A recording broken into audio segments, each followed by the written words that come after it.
قد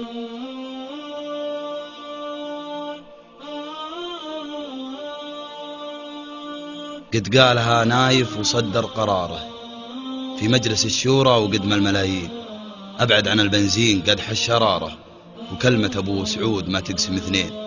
ما في همل في يوم تلف طاره، وسط السعودية يسوق النساوين، وسواقة النسوان ما هي شطارة.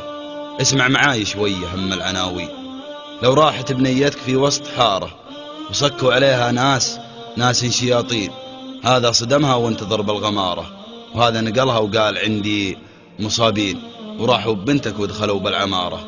وصار البلا قل لي وش تسوي الحين، تقول حقي ياخذونه إمارة. وش ينفعك لو ذبحهم بالملايين، ولا تجي عذراء وتقطع إشارة، وتقابل الشرطي بحنية هولين، وتاقف بنص الخط والناس مارة. يا ما دشيري يدورون المزايين في ديرة ابن سعود ضوى المنارة، وصوت المؤذن يبعد الهم والبين، وشعب السعودي ناقل هم جاره، يشيل نسوانه وحتى البزارين. اقسم قسم لا يخطفن بمغاره، كم شايب تلقاه عض البهامين، ولا نبي اختلاط ودشاره. وسط المدارس في بلاد الحرمين تدرس، وقدامك مشاعل وساره. هذه تبى الدفتر وهذه تلاوين، نبغى بلدنا للعواد الإشارة، ما هي البلاد اللي بها السكر والشين.